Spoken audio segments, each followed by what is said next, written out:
बिस्मिल्लाहिर्रहमानिर्रहीम रब्बिश्रह ली सदरी वयस्सिर ली अमरी वहलुल उक़्दतम मिन लिसानी यफ़क़हू क़ौली। अस्सलामु अलैकुम वरहमतुल्लाहि वबरकातुहू। नाज़रीन, आज कुछ बड़े ही परेशान कुन इंकिशाफात इमरान खान की वकला की टीम ने किए हैं। लतीफ़ खोसा साहब का कहना है कि इमरान खान को स्लो पॉइजन किया जा रहा है।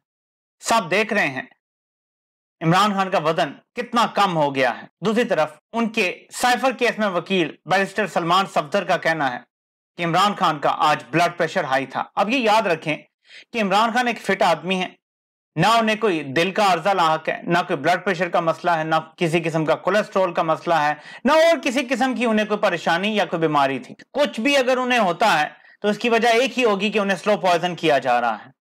इमरान खान आज एक वजह से भी गुस्से में थे और वो ये थी कि उनको चहलकदमी करने की भी इजाजत नहीं दी जा रही।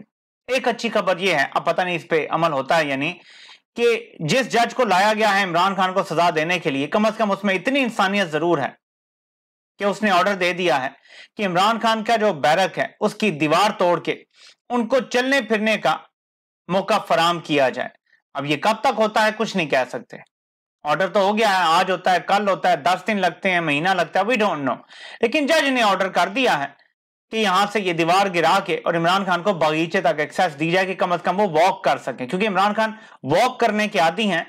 उन्होंने कभी भी इनएक्टिव लाइफ गुजारी नहीं है। ये मेरे ख्याल में उनकी जिंदगी के सबसे इनएक्टिव टाइम गुजर रहा है। वो बीमार भी हो तो कोशिश करते हैं कि एक्टिव रहें, उन्हें चोट भी लगी हो तो वो कोशिश करते हैं कि वो एक्टिव रहें। लेकिन अब जब वो 71 ईयर ओल्ड हैं, उनको इनएक्टिव रख के जाहिर है कि बीमार करने की एक साजिश हो रही है। स्लो पॉइजनिंग का भी खदशा है। वो कलाब ये खुल के बात कर रहे हैं, जिम्मेदार वकील हैं लतीफ खोसा साहब, उन्होंने ये बात की है। तो इसका मतलब है कि दाल में बहुत कुछ काला है। अब इमरान खान की गारंटी हाईकोर्ट उठाती है या नहीं, देखते हैं कि इस हवाले से क्या होता है, क्योंकि नवाज शरीफ की जिंदगी की गारंटियां मांगी गई थी। जज अबुल हसन जुल्करनैन ने इमरान खान और शाह महमूद कुरैशी पे फर्द जुर्म लगाने के लिए 17 अक्टूबर की तारीख दे दी है। अभी तक जो चलान वगैरह सब कुछ पेश किया गया है उस पर ना शाह महमूद कुरैशी ना इमरान खान ने दस्तखत किए हैं, लेकिन जाहिर है कि कॉपियां उनके हवाले कर दी गई हैं। आजम खान का 64 का बयान भी, जो 164 का बयान होता है, वो भी इमरान खान की वकला टीम के हवाले कर दिया गया है। इन सारी डेवलपमेंट से एक चीज बिल्कुल वाजिया हो जाती है और वो ये है कि साइफर केस में भी इमरान खान को जल्द से जल्द सजा देने का ऑर्डर हो गया है। नवाज शरीफ की वापसी की तारीख दी गई है 21 और नवाज शरीफ की ये बहुत जिद है कि इमरान खान को लंबी सजा दी जाए और वो इलेक्शन से पहले दी जाए। मुझे 10 साल की सजा सुनाई गई थी, इमरान खान को 10 साल से ज्यादा की सजा सुनाए।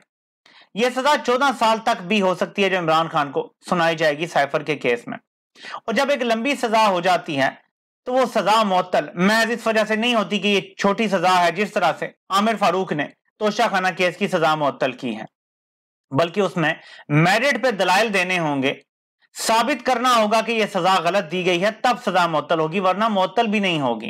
यानी इमरान खान की जेल से निकलने की कोई सबील नहीं बन सकेगी, क्योंकि इस्लामाबाद हाई कोर्ट में तो वैसे भी जस्टिस आमिर फारूक हैं और वो ना चाहें तो अगले 7-8 साल तक भी इमरान खान को कोई रिलीफ नहीं मिलेगा, क्योंकि वो 2031 तक इस्लामाबाद हाई कोर्ट के चीफ जस्टिस हैं। सिर्फ एक सूरत में यह मंजर बदल सकता है, सुप्रीम कोर्ट में जजेस की जगह खाली है और अगर काजी उल कज़ा काजी फायद ईसा अपने चीफ जस्टिस होते हुए आमिर फारूक को सुप्रीम कोर्ट का जज बना दें, तो फिर यह तब्दीली आ सकती है कि जो भी बाकी इनलाइन जजेस हैं हाई कोर्ट के, मेरे ख्याल में वो थोड़े हलाली जजेस हैं, मेरे ख्याल में वो स्टैंड लेने की हिम्मत भी रखते हैं, या कम से कम इस तरह की टाउटी नहीं करेंगे जिस लेवल पे आमिर फारूक कर रहा है। फैसले महफूज करके बैठा हुआ है। कोर्ट के हवाले से भी समाअत खुली कोर्ट में होनी है या नहीं, और तकर्री के हवाले से भी, और सारे ये फैसले महफूज करके उस पर अंडे देने के लिए बैठा हुआ है।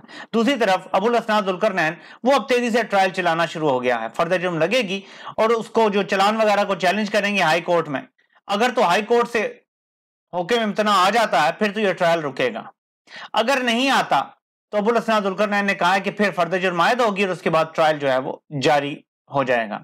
बिल्कुल वही तोशाखाना केस वाला मामला है कि आमिर फारूक ऊपर से दबा के बैठ जाएगा चीजें, फैसले दबा के बैठ जाएगा, या ज्यादा से ज्यादा वापस अदालत को भेज देगा और इधर से अदालत तेज तेज ट्रायल चला के इमरान खान को सजा दे देगी। ये जो इन्होंने इलेक्शन में डिले किया है, आपको लगता है ये कोई मैशत के लिए किया है? आपको लगता है कि अवाम की बेहतरी के लिए किया है? आपको लगता है कि इसमें किसी किस्म की पाकिस्तान की बेहतरी है? ये बड़ी छोटी और महदूद सोच के लोग हैं जिनसे हमारा पाला पड़ा है। सिर्फ इमरान खान को 2 मजीद केसेस में सजा देनी है और वो नवंबर तक मुमकिन नहीं थी जब 90 दिन पूरे हो रहे हैं इलेक्शन के, इसलिए बस इलेक्शन नहीं करवाए। पंजाब और खैबर पख्तूनख्वा के इलेक्शन तब नहीं करवाए सिर्फ इसलिए कि तब इमरान खान गिरफ्तार नहीं था, अभी तक सजा नहीं हुई थी, और उससे पहले इलेक्शन हो जाते 14 मई को। इमेजिन करें इमरान खान पंजाब और खैबर पख्तूनख्वा जीत जाते, बिलफर्ज ये सजा दे भी देते इमरान खान को, अटक जेल में रखते, अडयाला में रखते। इमरान खान की अपनी पंजाब हुकूमत होनी थी, इमरान खान को जेल में किसी किस्म का कोई खतरा नहीं था। इमरान खान सुकून से एतमाद के साथ के मेरी अपनी हुकूमतें हैं, वहां पे कोई ऐसे लोग नहीं तैनात किए जाएंगे जिससे मेरी जिंदगी को खतरा हो सकता है, मुझे फूड पॉइजनिंग करने से पहले हुकूमती लेवल पे चेक किया जाएगा, अपने लोगों को एक्सेस होगी। इमरान खान को इजाजत दी जाती है एहलिया से मिलने की, बाकायदा वकला से मिलने की इजाजत होती, बच्चों से बात करने की इजाजत होती, यानी हालात बिल्कुल मुख्तलिफ होते। इमरान खान को तोड़ना नामुमकिन हो जाता, अभी भी नामुमकिन है इंशाल्लाह, लेकिन फिर तो कोई चांस ही नहीं था, तो तब इसलिए तब इलेक्शन नहीं होने दिया। यानी कोई मुल्क का बड़ा मफाद नहीं सोचा गया, सिर्फ इमरान खान को जेल में डालना था, साइड पे करना था, सियासत से माइनस करना था, बस टोटल ये प्लान था। इसके लिए इलेक्शन में डिले हुआ है। अब भी इमरान खान को 2 मजीद केसेस में सजा देने के बाद और तरीके इंसाफ का बल्ले का निशान लेने और इमरान खान को तहरीक इंसाफ की चेयरमैनशिप से हटाने का केस इलेक्शन कमीशन ने कल समाअत के लिए मुकर्रर किया हुआ है। यानी हर तरफ से अटैक किया जा रहा है, निचली अदालतों से, हाई कोर्ट से, और अब इलेक्शन कमीशन भी अटैक करने वाला है। यह तो बात तय है कि इमरान खान को तहरीक इंसाफ की चेयरमैनशिप से हटा दिया जाएगा, बाकायदा नोटिफिकेशन आ जाएगा इलेक्शन कमीशन का। उसके बाद इमरान खान के लिए एक डायलेमा यह होगा कि वो नया चेयरमैन या सदर किसको बनाते हैं। शाह महमूद कुरैशी तो उनके साथ जेल में है, तो ये एक अच्छा एक्सक्यूज है कि वो क्योंकि जेल में है, उनको बनाने से बेहतर है कि कोई बाहर बंदा हो जिसे बना दिया जाए। क्या इमरान खान इतना ट्रस्ट किसी पे करते हैं? क्या वो कर पाएंगे इतना ट्रस्ट किसी पे? ये भी कहना कबल वक्त है, लेकिन ये होने जा रहा है। जो पार्टी से निशान लेने की बात है, जाहिर है कि पार्टी से निशान चाहे तो इलेक्शन कमीशन ले ले निशान, कोई क्या कर सकता है भाई, बाप का राज है। किस अदालत में जाएंगे, कहां चैलेंज करेंगे? इस्लामाबाद हाई कोर्ट में, वहां बैठा हुआ है आमिर फारूक। तो करना चाहें तो कर सकते हैं, लेकिन कानून इसकी इजाजत नहीं देता। पार्टी सिर्फ बैन या कलअदम तब होती है जब सुप्रीम कोर्ट ये फैसला करती है। वैसे तो सुप्रीम कोर्ट में भी भेज सकते हैं रेफरेंस, और वहां अपना काजी बैठा हुआ है, वो कुछ भी कर सकता है। आज एक रिमार्क में उन्होंने कहा भी है कि अगर किसी सियासी जमात को हम बैन कर दें, कलअदम कर दें, तो क्या वो अपील ना कर सकें? ये ठीक है। तो हिंट उन्होंने कुछ दी है, देखते हैं कि हालात किस तरफ जाते हैं। दूसरी तरफ क्योंकि काजी का जिक्र आ गया है, काजी साहब को बहुत जल्दी है कि जो प्रैक्टिस एंड प्रोसीजर बिल है ये इंप्लीमेंट हो जाए, बहुत जल्दी है उनको, क्योंकि इसमें बाकी सब कुछ सिर्फ स्मोक स्क्रीन है, सिर्फ एक चीज है और वो है अपील का हक देना। 1947 से लेकर आज तक 184(3) के तहत जितने भी केसेस सुने गए हैं, ये सब में अपील का हक मिल जाएगा। यानी नवाज शरीफ ताहयात कायद वापिस आएगा, स्ट्रेट अवे पनामा केस के हवाले से अपील दायर करेगा कि जो पनामा केस उठाया गया, जिसके बाद JIT बनाई गई, नवाज शरीफ बुनियादी केस में अपील दायर करेगा। उस अपील में काजी उल कज़ा एक हमख्याल बेंच बनाएगा और वो हमख्याल बेंच फैसला करेगा। JIT बन ही नहीं सकती थी, सुप्रीम कोर्ट का फैसला गलत था, उसमें 2 दरख्वास्तें हो सकती हैं, जो नवाज शरीफ को ताहयात नायल किया गया वो भी खत्म हो सकता है। तो ये सारी अपीलों का मौका देने के लिए ये सारा कुछ किया जा रहा है, बाकी सब स्मोक स्क्रीन है। हाँ, दूसरा ये भी है कि जो 3 जजों की बात की जा रही है, आगे आना है इजाजुल एहसन साहब ने।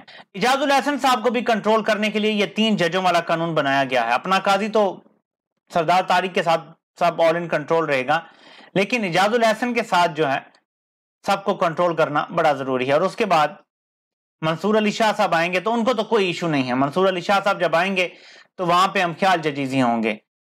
उसके बाद जस्टिस मुनीब हैं, उनको भी कंट्रोल करना है। अगले 7-8 सालों में जो सबसे लंबे अरसे के लिए सुप्रीम कोर्ट के चीफ जस्टिस बनने जा रहे हैं, वो जस्टिस मंसूर अली शाह हैं और वो काजी गैंग के जज हैं। तो इन्होंने सुप्रीम कोर्ट को भी अगले 8-10 सालों के लिए मैनेज करने का प्लान इसी बिल के तहत बनाया हुआ है।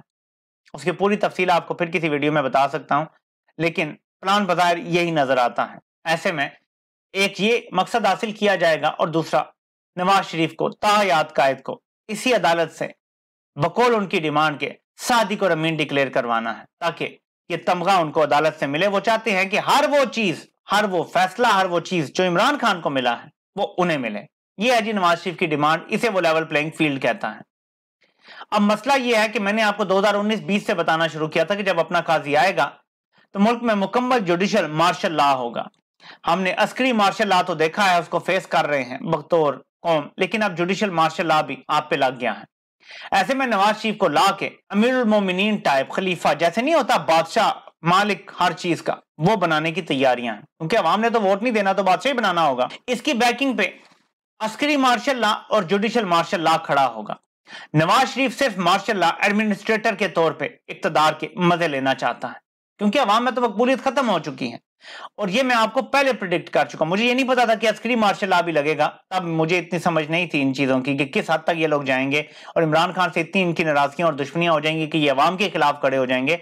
लेकिन तब इतना मुझे यकीन था कि जुडिशल मार्शल लॉ जरूर लगेगा। वो अब आपको लगा हुआ नजर आ रहा है।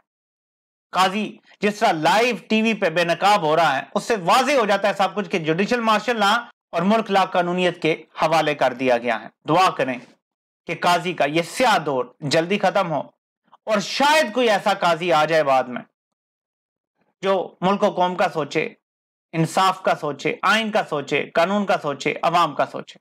आपसे इंशाल्लाह फिर मुलाकात होती है। अल्लाह पाक आप सबका हामी नासिर हो। आप सबके सुनने का बहुत बहुत शुक्रिया।